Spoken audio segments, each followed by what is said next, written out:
Namaste. I welcome you all in our today's special session that is for multiple choice, multiple option questions in module A of our subject BRBL. BRBL के examination में कुछ questions हमें 2 marks के लिए पूछे जाते हैं जिसमें हमें एक मेन स्टेटमेंट या मेन क्वेश्चन दिया जाता है एंड उसी के सप्लीमेंट में 4 ऑप्शंस दिए जाते हैं, 4 स्टेटमेंट्स दिए जाते हैं एंड हमें ये ढूंढना है कि वो 4 स्टेटमेंट से कौन से स्टेटमेंट्स मेन स्टेटमेंट के साथ कॉम्प्लीमेंट करते हैं, मेन स्टेटमेंट के को रिलेशन के साथ को रिलेशन में रहते हैं एंड उसी के साथ जो हमारा आंसर्स होगा that will be our final option. It is also known as a long question. तो अगर एग्जाम में उस तरह से क्वेश्चंस आते हैं तो हम उसको किस तरह से सॉल्व करें, how shall we be able to solve it within the available time, इसी की आज हम प्रैक्टिस करेंगे, उसी को आज समझ लेंगे. It's a new exercise what we are doing for this examination. अगर आपको ये एफर्ट्स अच्छा लगता है, ये एक्सरसाइज अच्छा लगता है तो आप कमेंट बॉक्स के लिए आपका ओपिनियन हमें जरूर कन्वे कीजिए so that we can continue it till exam also. With this we will start for our today session. लेकिन उसके पहले जैसे आपको अवगत है, हम सीआईबी हो या प्रमोशन टेस्ट हो, सभी के लिए daily free live classes YouTube पे कंडक्ट करते हैं. मेरी आपसे रिक्वेस्ट है कि आप उसी में एक्टिवली पार्टिसिपेट हो जाइए एंड साथ साथ यही मैसेज आप आपके फ्रेंड्स एंड कलीग्स को भी कन्वे कीजिए ताकि वो भी इसका बेनिफिट ले सकेंगे. सो let us start for the first question.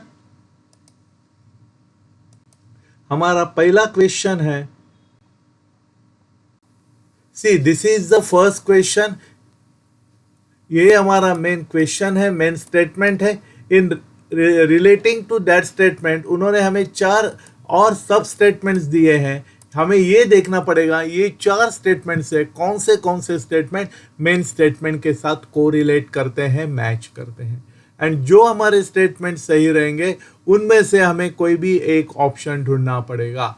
So that is the reason it is called as a long question.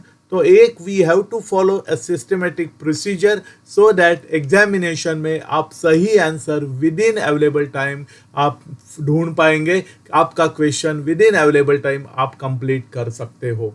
So what is the question? What are the conditions under which banking companies can declare dividend according to the RBI guidelines? इसका मतलब RBI guidelines के मुताबिक banks कौन से dividend declare करने के लिए banks को कौन सी कंडीशंस कंप्लाई करना जरूरी है. तो उसमें फर्स्ट स्टेटमेंट उन्होंने दिया हुआ है, the propose division should be payable out of the current years net profit. Yes, this is the correct statement है. अगर कोई बैंक को डिविडेंड पे आउट करना है, डिविडेंड डिक्लेयर करना है तो उनको इस साल के प्रॉफिट में से ही, यो स्पेसिफिक ईयर के प्रॉफिट में से ही डिविडेंड डिक्लेयर करना पड़ेगा. इसीलिए उस साल बैंक को प्रॉफिट अर्न करना जरूरी है. So A is my correct statement. The bank should have a CRAR of at least 9% for the preceding 2 completed years and the accounting year for which it proposes to declare the dividend, net NPA should be less than 7%. एक तो ये condition हो गई. What is the second condition? What is the meaning of CRAR? CRAR means capital to risk weight asset ratio. वो जो है पिछले 2 साल में कम से कम 9% होना चाहिए एंड जिस साल के लिए हम डिविडेंड डिक्लेयर करना चाहते हैं उस साल के नेट एनपीए 7% से कम होने चाहिए. ये दोनों कंडीशंस भी कंप्लाई होना जरूरी है and this is the correct statement. So B is also our correct statement. What is the next statement? If the bank does not meet the CRAR norm, या ऊपर जो CRAR norm जो दिया है at least 9% for the preceding 2 completed years, पिछले 2 साल में अगर CRAR उनका 9% नहीं है, in that case but has a CRAR of at least 9% for the accounting year, it can declare dividend if its net NPA is less than 5%. तो अगर 2 साल के लिए 9% नहीं है लेकिन जिस जिस ईयर वो डिविडेंड डिक्लेयर करना चाहते हैं उस साल अगर उनका CRAR 9% है एंड उनके नेट NPA जो है अगर 5% से कम है, in that way also they can declare the dividend. So अगर CRAR पिछले 2 साल से 9% है, इन दैट केस उनको रिलैक्सेशन क्या है, NPA 7% से कम होंगे तो चलेंगे. लेकिन अगर पिछले 2 साल का CRAR अगर 9% नहीं है, लेकिन जिस साल डिविडेंड डिक्लेयर करना है उस साल उनका CRAR अगर 9% है, इन दैट केस उनके उस ईयर के लिए, जिस साल डिविडेंड डिक्लेयर करने वाले उस ईयर के लिए नेट NPA 5% से कम होना चाहिए. तो ये जो लॉस जो है वो नेट NPA में वो एडजस्ट करा रहे हैं. सो C is also a correct statement. And normally the dividend payout ratio shall not exceed 40%. It mean net profit के 40% से ज़्यादा अमाउंट डिविडेंड करके पे नहीं किया जा सकता है. This is also a correct statement. तो अगर आप इस क्वेश्चन में देखोगे तो माई A is correct, my B is correct, my C is correct and my D is also correct. It means all the above statements given are correct in relationship with my main statement. So my correct answer is D, all the above. So D is my correct answer for this question. See, normally मैं इस method को adopt करता हूँ ताकि इसमें आपके सभी points हम सिस्टमेटिक वे में कवर करते हैं and as a result the chances of error are minimum. So I am comfortable with this method. अगर आप इस मेथड के साथ कंफर्टेबल हो तो आप इस मेथड को अडॉप्ट कर सकते हो. अदरवाइज यू कैन सिलेक्ट और you can adopt your own method, because ultimately हम सभी का एम एक ही है कि हम हमारा question paper within available time complete करना है ताकि we should score maximum marks in exam. So let us go for the next question now. The following entities are permitted to issue certificate of deposit as per RBI master direction dated 4 June 2021. कौन से entities को cash certificate issue करने के लिए permission दिया हुआ है? तो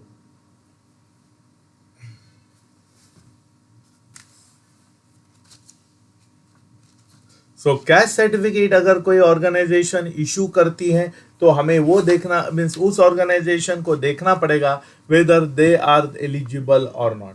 सो as per RBI circular, regional rural banks are eligible for issuance of certificate of deposit. So B is my correct statement here. Then small finance banks are permitted to do that. So D is also our correct statement. Then scheduled commercial banks are also permitted to issue the cash certificate. So A is also correct statement. It means my A, B and D are correct. C is not my correct statement. So A, B and D, this is my answer. So C is my correct answer for this question. इसके लिए certificate of deposit के लिए हमने काफ़ी detail में discussion किया है when we have discussed for question and answer sessions for module A. साथ साथ जब भी आपको अगर डिटेल कंसेप्ट उसके बारे में समझना है तो please refer our concern video, concern discussion wherein we have discuss about the concept of this subject. So our correct answer is C for this question. Next question. Which of the following statements are true regarding the key feature of the integrated ombudsman scheme announced by RBI in 2021? 2021 के पहले there were 3 ombudsman scheme जो अलग अलग entities के लिए या अलग अलग तरह की independently function करती थी. In 2021 what RBI did, वो तीनों को इकट्ठा करके उसमें they have made one common scheme that is known as the integrated ombudsman scheme. And what are the benefit, what are the features of this integration of existing ombudsman schemes for various financial entities, जो मैंने पहले आपको already बताया था. So A is already a correct statement. It is inclusion of non-scheduled primary cooperative banks with a deposit size of 50 crores and above. जो non-scheduled primary cooperative banks है जिनका deposit 50 crore से ज़्यादा है, उस बैंक को उन बैंक्स को ombudsman scheme, integrated ombudsman scheme ने जो आरबीआई ने इंट्रोड्यूस किया 2021 में, उसको भी उनके कवरेज में इंट्रोड्यूस कर दिया. They are also brought under this scheme. So this is also a correct statement. So our B is also a correct statement.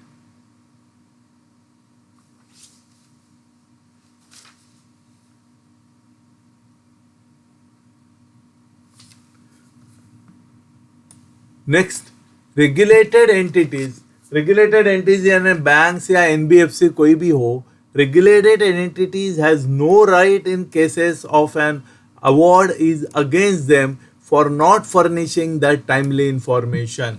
कि अगर इन दिस केस जो बैंक के अगेंस्ट या जो एनबीएफसी के against, it means that is regulated entity के against appeal ombudsman के पास किया हुआ है, एंड इन दैट केस अगर ऑम्बुड्समैन ने कोई इंफॉर्मेशन मांगी होगी बैंकों से, एंड बैंक ने अगर वो information with in the permitted time period, normally it is of 15 days जो है उसमें नहीं दी होगी, इन दैट केस अगर ombudsman he will issue the order on the basis of available information to him. उनके पास जो इंफॉर्मेशन रहेगा उन्हीं के ऊपर वो अपना डिसीजन देंगे, and against that decision regulated entities यानी बैंक्स हो या एनबीएफसीज हो, उनको वो अवार्ड के अगेंस्ट कोई भी राइट नहीं है, वो अपील नहीं कर सकते हैं, because this decision has come because of not submission of timely information. So C is also a correct statement. What is the next statement? Binding nature of the award on the bank without the complainant's acceptance. क्या कह रहे हैं कि complainant ने भले वो award accept नहीं किया होगा, फिर भी बैंक के लिए वो बाइंडिंग है.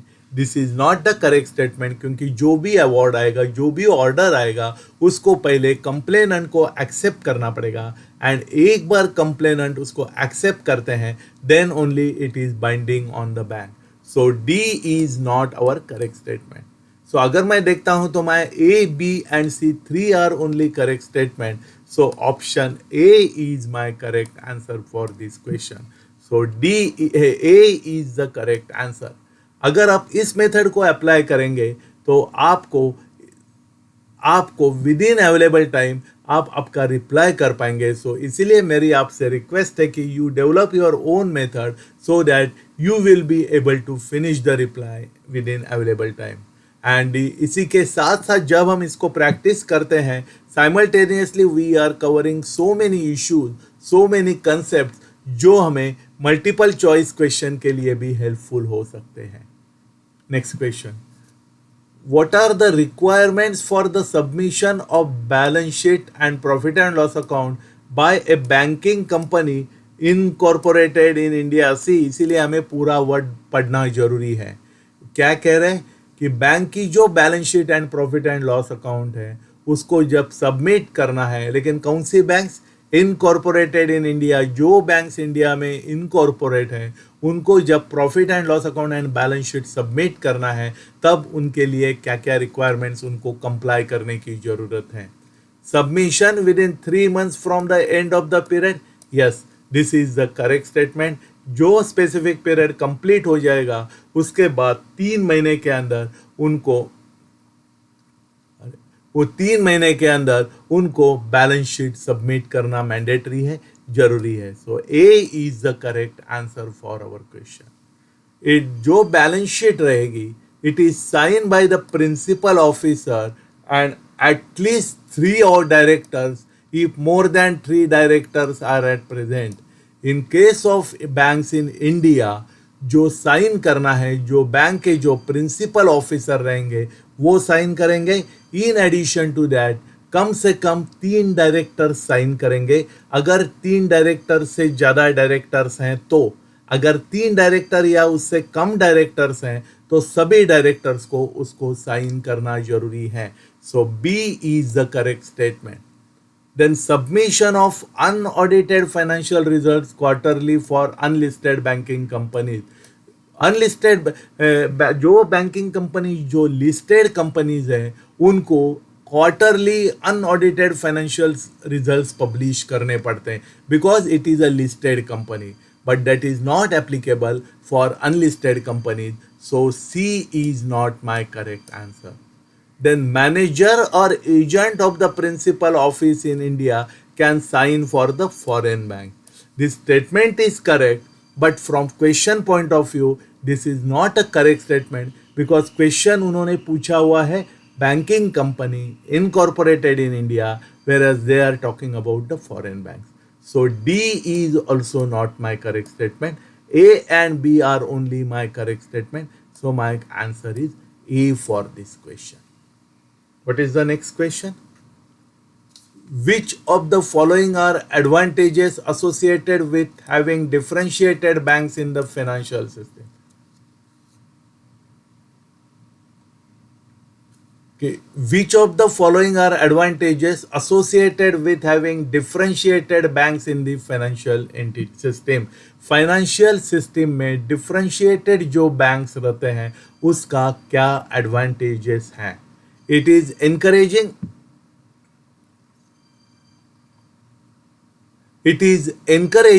niche banking and specialization. ये जो इकडे ये जो निची बैंकिंग जो है, ये जो डिफरेंशिएटेड बैंक जो है वो स्पेशलाइज्ड बैंकिंग रहते हैं, वो स्पेशलाइज्ड सर्विस ऑफर करते हैं. So this is the correct statement. Unlock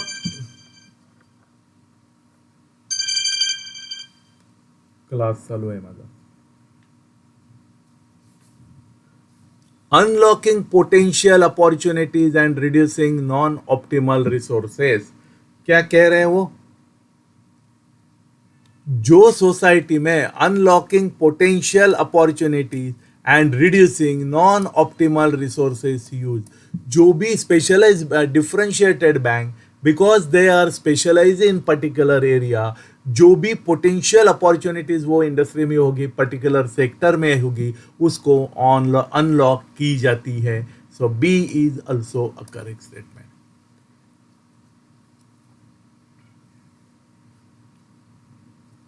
Focusing on big ticket long term infrastructure lending with expertise in risk management.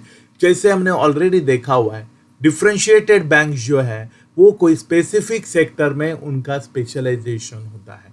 तो जैसे अगर कोई इंफ्रास्ट्रक्चर लेंडिंग के लिए स्पेशलाइज बैंक होगी तो उनके पास एक्सपर्टाइज रहने की वजह से वो नॉर्मली बिग टिकट एडवांसेस पे कॉन्सेंट्रेट करते हैं या लॉन्ग टर्म इंफ्रास्ट्रक्चर लेंडिंग के लिए एडवांसेस कॉन्सेंट्रेट करते हैं. This is also a correct statement. Offering similar services and products as universal bank is not the correct statement, क्योंकि डिफरेंशिएटेड बैंक जो है they are working in specific sector, specialise sector. They are not offering services as that of the universal bank. वो सभी तरह के services offer नहीं करते हैं, वो स्पेसिफिक इंडस्ट्री के लिए, स्पेसिफिक सेक्टर के लिए स्पेसिफिक सर्विसेज ही ऑफर करते हैं जिसमें उनका स्पेशलाइजेशन है. So D is not my correct statement. A, B and C three are correct statements. So my answer is C for this statement. C is the correct answer. What is the next?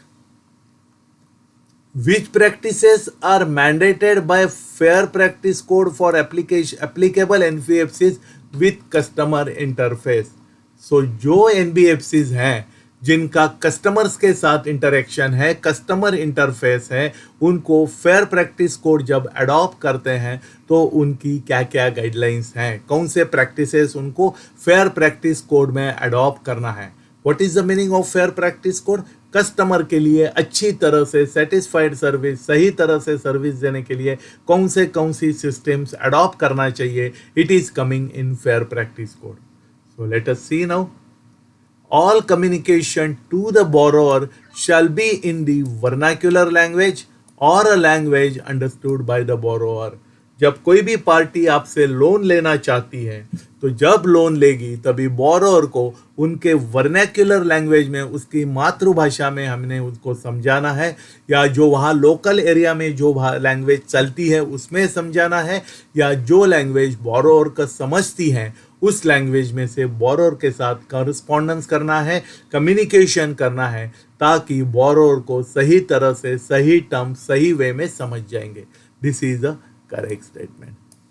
Loan application forms shall include necessary information affecting the interest of the borrower. Loan application forms जब हम borrower से भर के लेंगे तो उसमें जो जो भी इंफॉर्मेशन हमने बोरोर से लेनी है, जो भी इंफॉर्मेशन बोरोर का इंटरेस्ट अफेक्ट करती है, बोरोर के इंटरेस्ट अफेक्ट करती है। व्हाट आई मीन टू से कि जो बोरोर्स को पता चलना चाहिए कि जो मैं लिख रहा हूँ उससे मेरा इंटरेस्ट प्रोटेक्ट हो रहा है या नहीं हो रहा है। तो ये जो इश्यूज होंगे, ये जो इंफॉर्मेशन होंगी जो बोरोर के इंटरेस्ट को अफेक्ट करती हैं, उसको लोन एप्लीकेशन फॉर्म में इंक्लूड होना चाहिए ताकि बोरो और नोइंगली हमें वो इंफॉर्मेशन दे दें। NBFC shall have a system of giving acknowledgement for receipt of all loan applications. अगर बोरोर से हम लोन एप्लीकेशन लेते हैं तो हमने NBFC ने उनको एक्नॉलेजमेंट देना चाहिए। इसके लिए प्रिवेलेंट सिस्टम होनी चाहिए। Yes, this is also a correct statement. So C is also a correct statement. So borrower shall not be provided with any information affecting the interest of the borrower. This is nothing but the contradictory to B. So D is not my correct statement. So अगर हम ये चार statements देखते हैं तो चार में से A, B and C are correct. So A is my correct answer for this question. So A is my correct answer. Next question. Which institutional and legal measures were introduced as the part of banking sector reforms? जब banking sector reforms हो गए, Narasimham committee 1, Narasimham committee 2, अलग अलग Shri Krishna commission, अलग अलग commission install करके जब banking sector reforms हो गए, उसमें कौन से इंस्टीट्यूशनल मेजर्स मीन्स कौन सी नई इंस्टीट्यूशंस इंट्रोड्यूस की गई for improvement for reform in the banking sector, साथ साथ कौन से लीगल मेजर्स लिए गए ताकि उससे बैंकिंग सेक्टर का रिफॉर्म हो जाए। So what are the options that are available over there? So setting up of Credit Information Bureau of India, CIBIL उन्होंने सेटअप कर दिया for as a part of banking sector reform. Yes, this is the institutional framework हो गया. So A is my correct answer. Introduction of लोक अदालत for quicker recovery of restructuring.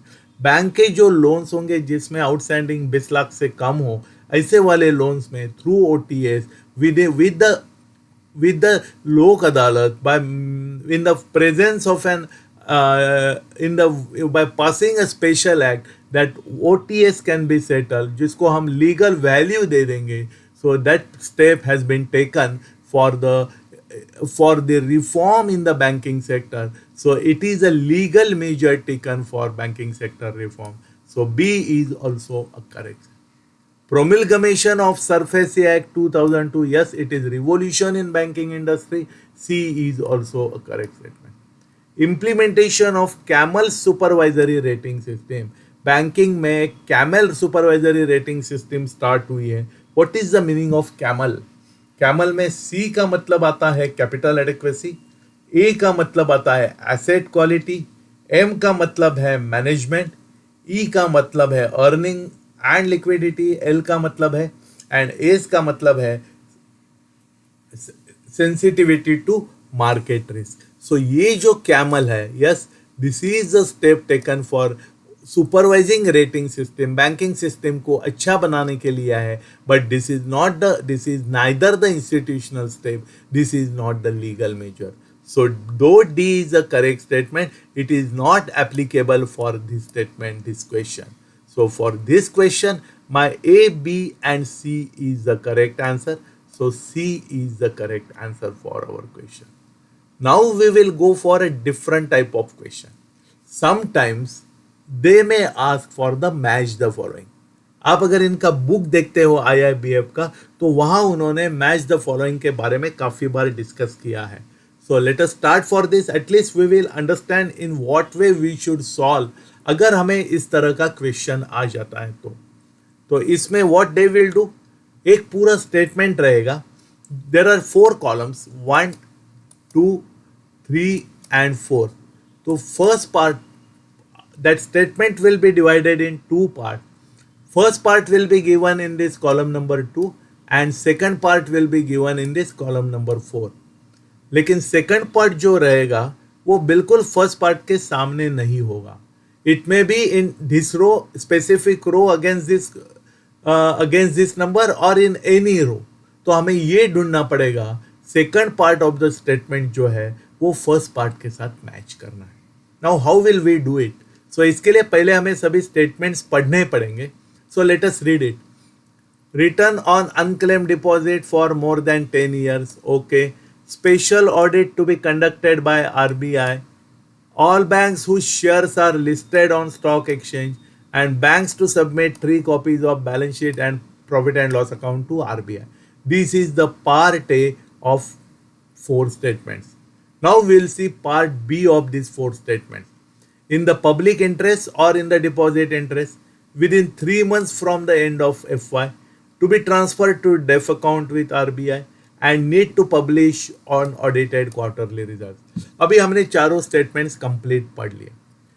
मान लीजिए कि चारों से चारों I am not comfortable with that, लेकिन चार में से एक या अगर दो भी मेरे को मालूम है, I can start in that way.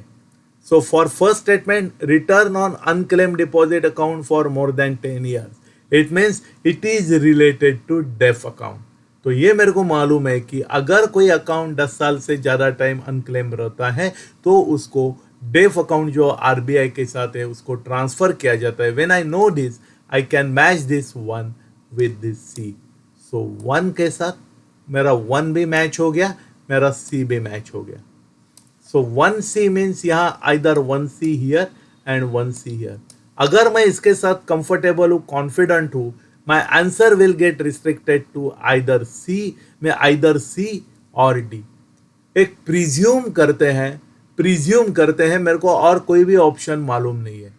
In that case, I can draw a conclusion. मेरे लिए C and D is my correct answer.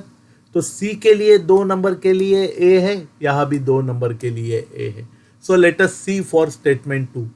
Special audit to be conducted by RBI in the public interest और in the depositor interest. Yes, अभी मेरे को याद आ गया कि RBI अगर लोग डिपॉजिटर का इंटरेस्ट प्रोटेक्ट करना है, पब्लिक का इंटरेस्ट प्रोटेक्ट करना है या इकोनॉमी का इंटरेस्ट अगर प्रोटेक्ट करना है तो आरबीआई स्पेशल ऑडिट कंडक्ट करवा सकती है. It means for 2A is the correct answer. Because अगर मैं देखता हूं तो with in 3 months from the end of financial year or need to publish unaudited results, इससे अच्छा A is little bit better for me. So for 2, A is the correct answer. So मेरे लिए 1 number हो गया, 2 number हो गया. Now 3 and 4 मेरे लिए देखना है. 3 and 4 के अगेंस्ट मेरे पास B and D option is available. अभी हमने एक ये देखा था, जो कंपनी स्टॉक एक्सचेंज पे लिस्टेड है उनको उनके क्वार्टरली रिजल्ट्स पब्लिश करना जरूरी, जो हमने अभी डिस्कशन भी किया था.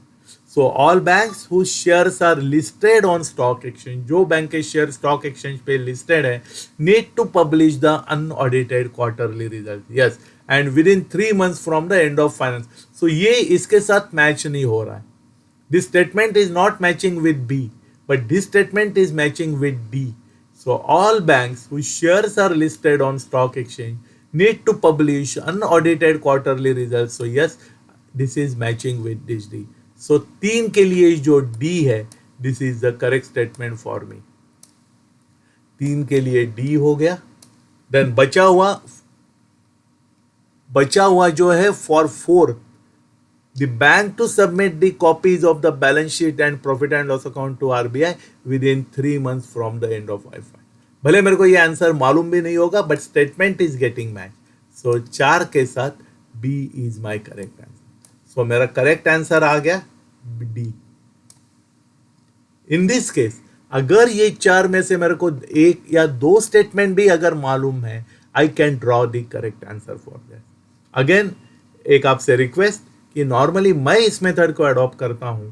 If you are comfortable with this method then adopt it. Otherwise you can develop your own method also.